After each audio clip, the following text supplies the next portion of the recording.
Good morning children and welcome back to your chemistry class. Today we shall study about the p block elements, right? So the p block elements of the periodic table, they include groups like I have already mentioned over here 13, 14, 15, 16, 17 and the 18th group, okay? And as you know 18th group, it is also termed as zero group. So these groups, they are present at the extreme right of the extended form of your periodic table, right? So in this p block elements, the last electron, it enters the outermost p orbital, that is the electronic configuration. It varies from ns to np1 to maybe ns to np6, right? But exceptionally not for helium. As you know, helium, it has only 2 electrons in its outermost shell, correct? Now the inner core of the electronic configuration may however differ for most of them. The difference in the inner core of these elements, it greatly influences their physical and their chemical properties. So lot of variation in their properties is going to be observed when I'm going to teach you about these p block elements, right? So now let us see, there are certain metals in this group which show metallic character. Some of them show non-metallic character and some of them are also metalloids. So first of all, let us observe what are those elements which behave like metal. So if you look over here, you will find aluminium, then gallium, then indium, then your thallium, right? Then your tin, lead, bismuth. All these metals, all these elements, they are metallic in nature. Okay, so to name a few, I'm writing it down over here. Like I said, aluminium, gallium, it was indium, thallium, and tin, lead. All these are your metallic elements present in your p block. Followed, bismuth is also there, bismuth is also here. So some non-metallic elements over here, like we have boron, we have carbon, nitrogen, we have phosphorus here, we have sulfur, oxygen is also there, then we have fluorine, chlorine and so on. These are all your non-metallic elements, right? Then all these, they are your recent discoveries which are also found over here as your non-metals. Then let us look at some elements which are metalloid in character. So which ones are metalloid over here? If you find out, then we have silicon over here. Look, silicon is here, germanium is here, then we have arsenic here, then even we have antimony here. This antimony is over here. Then tellurium is also over here.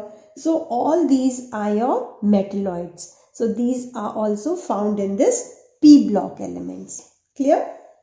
Now, the three most abundant element by mass in the Earth's crust. What did I say? Three most abundant elements by mass in the Earth's crust.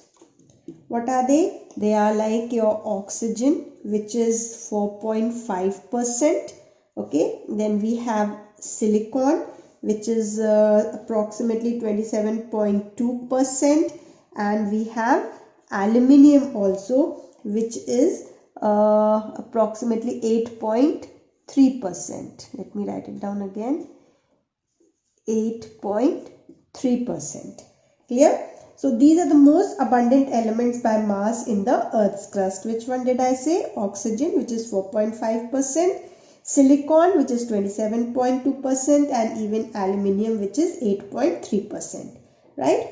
Now, there are certain elements from this P block which are also abundantly found in the human body. So let's see. There are around 6 elements. Okay, so 6 most abundant elements found in the human body. Now let's see which ones are these. So you must be knowing oxygen, which is around 61%. Okay, then we have carbon also. 23% of carbon is present in the human body. Then we have hydrogen, which is around 10%. Then we have nitrogen. This nitrogen is around 2.6% in our body. Then we even have phosphorus and sulfur present in the human body, and this phosphorus is around 1.1% and the sulfur is around 0.20%. So this is the percentage and the elements that are also found in the human body, and they all belong to which group of elements? P block elements, right? Now let's talk about some more properties. The highest oxidation state that is shown by this P block element, it is always equal to what? The sum of the valence electrons. Clear? Or group number minus 10. So how do we find out? Let me write it down over here. The highest oxidation state. How can we find this highest oxidation state of the P block element? It was always equal to either the sum of the valence electrons, right? That is, what did I say? Sum of S and P electrons. This also can be found out by, you can find out by group number minus 10. Okay, so these are the ways how we can find out the highest oxidation state of any element that is present in the P block, and this is known as the group oxidation state, right? The P block elements, they show other oxidation states also, right? The number of such oxidation state, it always increases towards the right of the periodic table. So in boron, carbon and your nitrogen families, the group oxidation state is more stable for the lighter elements. I hope this is clear. So we may say that +4 and +2 oxidation state of group 14 element, right? It decreases of group 14. Look at the state of it. For +4 oxidation state, I am showing you the decrease in the order, that is carbon maximum, followed by silicon, then it is germanium, then tin, and lastly it is lead. Followed. Then for +2 oxidation state, if you want to see, it should be lead, followed by tin, then germanium, then silicon, and then lastly it is carbon. Least will be for carbon. So +2 oxidation is least for carbon and +4 is maximum for carbon. Thus, among the heavier elements of the P block, the electron pair in the outer s orbital, it is reluctant to take part in the chemical bonding. And this is called as inert pair effect. What is it called as? Inert pair effect, and it is why? Due to the poor shielding of your due to poor shielding of Ns2 electrons in the valence shell by the inner D and F shell electrons. Okay, so poor shielding of Ns2 electrons of the valence shell by the inner D and F shell electrons. The reason is clear. So the shielding effect or the screening effect we can understand in this order: S, then P, then D, and least is for F, right? Now similarly, let us look at +5 and +3 oxidation state of group 15 elements, right? And let us observe the decrease in the order of it. So let me rub it off and then I'll tell you. So let's see, +5 and +3 oxidation state of which group did I say? Group 15. Group 15 elements, right? So let's talk about, I'm showing you again the decrease in the order. Okay, so +5 oxidation state if we have to observe, then N is going to show the maximum oxidation state, followed by phosphorus, then this, then antimony, lastly your bismuth. And then for your +3 oxidation state, it shall be just the opposite, isn't it? Bismuth will show the maximum, followed by your antimony, then arsenic, then phosphorus, and least will be for nitrogen. Similarly, thallium in group 13, it forms stable compound with +1 oxidation state. So this was just the general properties or the points about your P block elements. Now we shall go in detail about separate groups and understand their physical as well as their chemical properties. So let us begin with group 13. Group 13 is also called as boron family, as boron is the first member of the group, correct? So group 13 of the periodic table, it consists of how many elements? If you check, it has 6 elements. 1, 2, 3, 4, 5, 6. That is the boron, aluminium, gallium, then indium, then thallium, and lastly what you have?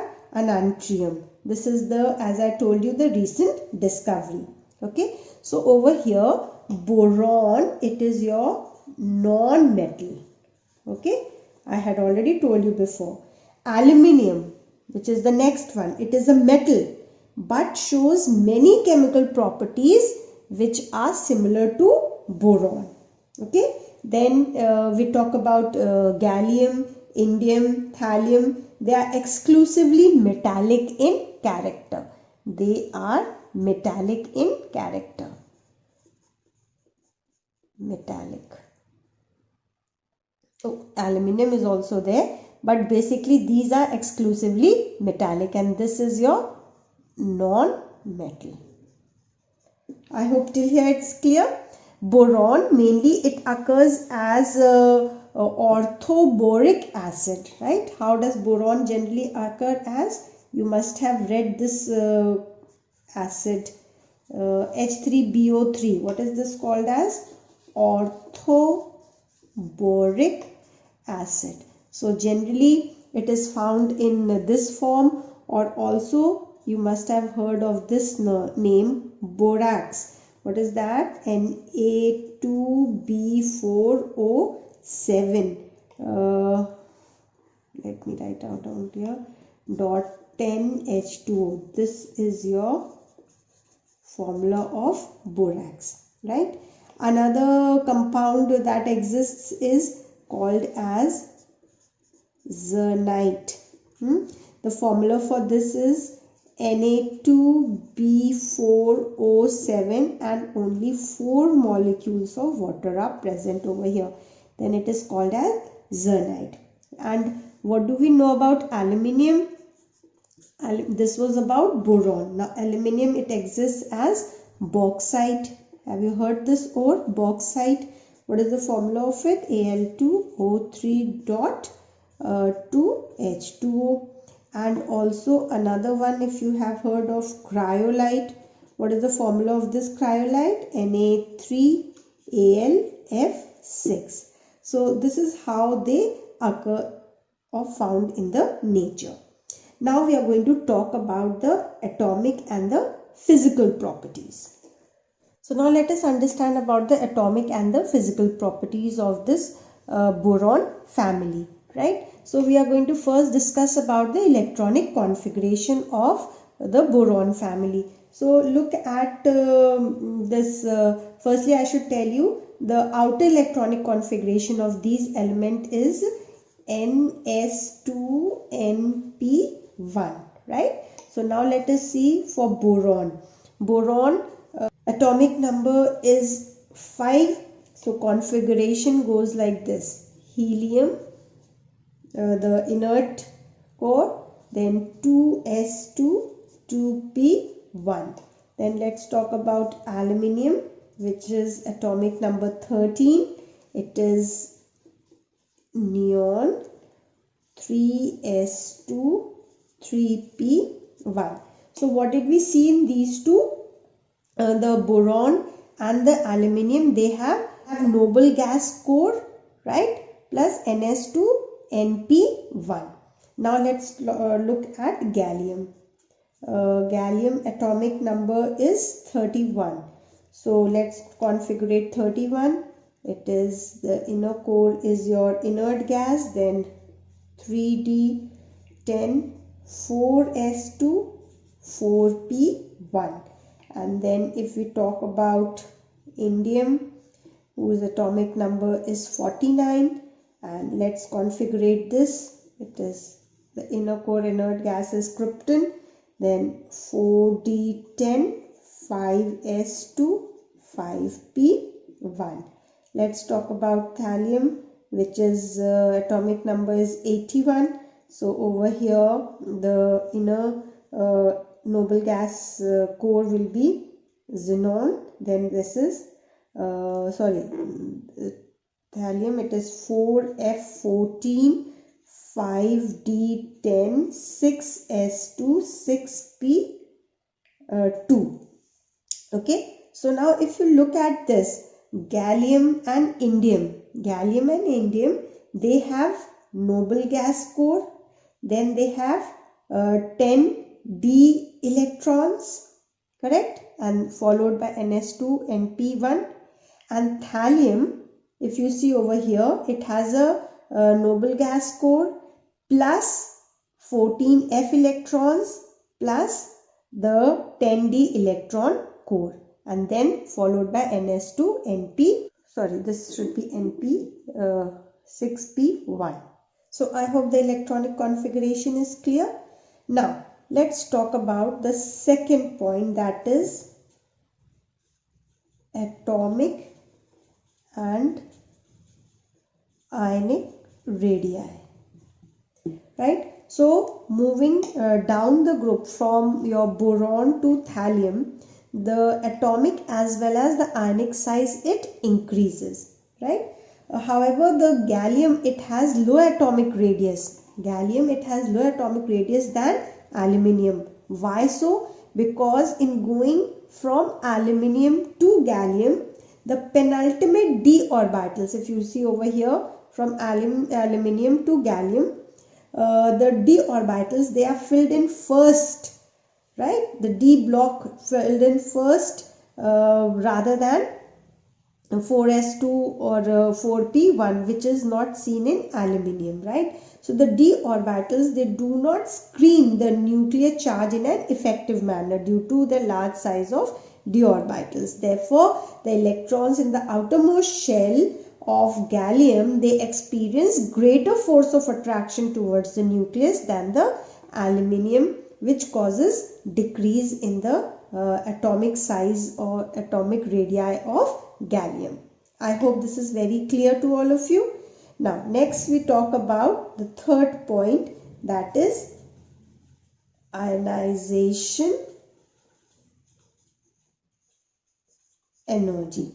So, on moving down the group from boron to thallium, a regular decreasing trend in the ionization value is not observed, right? The ionization energy, it first decreases from boron to aluminium, then it increases in gallium, again it decreases in indium, and then again there is increase in the thallium, right? So this observed discontinuity in the ionization enthalpy values, it is due to the inavailability of the D and the F electrons, which have low screening effect to compensate the increase in the nuclear charge. I repeat about ionization energy once again. Although we have earlier read that while going down the group, the ionization energy decreases, clear? But here in this 13th group, that is your boron family, the ionization value, the trend, the decreasing trend in the ionization energy value, it is not observed so peculiar, right? There is a lot of discontinuity in the ionization enthalpy. What it is, let's observe it once again. The ionization energy first decreases from boron to aluminium, then it increases in gallium, again it decreases in indium, and again it increases in thallium, right? So why do we observe all this? This observed discontinuity in the ionization enthalpy values, it is due to what? The inavailability of the D and the F electrons, which have low screening effect to compensate the increase in the nuclear charge. So I hope ionization energy is also clear. Now we talk about electronegativity. Okay, so let's observe from here only. The electronegativity, it decreases from boron to aluminium, then it increases down the group. I repeat, what did I say? The electronegativity first decreases from boron to aluminium, and then it increases down the group. Aluminium, it has minimum value of electronegativity, that is aluminium electronegativity is 1.5, and this is because of the increase in the effective nuclear charge due to the poor shielding of the inner D and F electrons. So as a result, what happens? The force of attraction of the nucleus for the electron, it increases, and the electronegativity also increases from aluminium to thallium. Next, the fifth point, the electropositive or the metallic character. Okay, the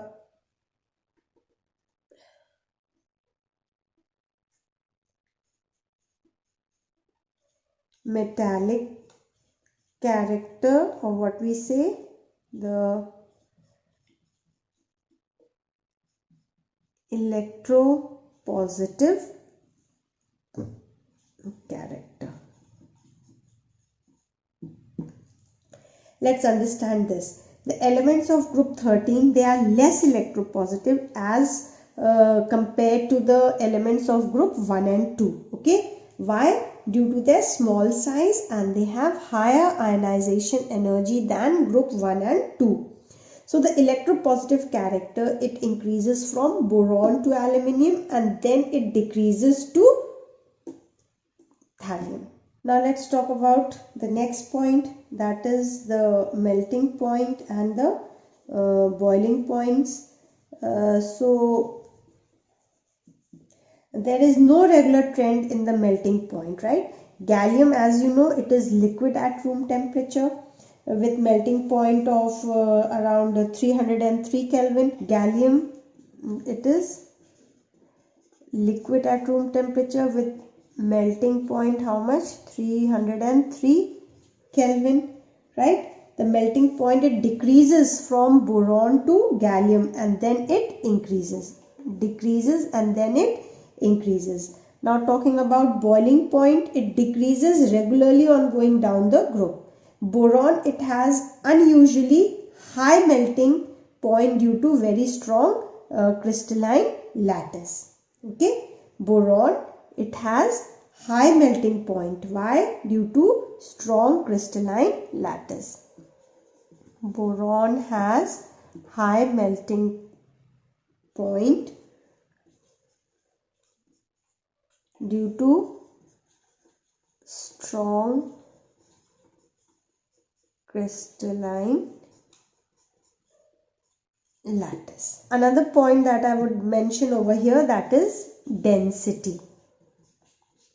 So density, it always increases from boron to thallium. Okay, increases down the group, right? Boron and aluminium, they have low values due to lower atomic mass, and indium or thallium, you can say, they have higher density. I hope till here everything is clear. Now we shall talk about some chemical properties in the next video. Thank you.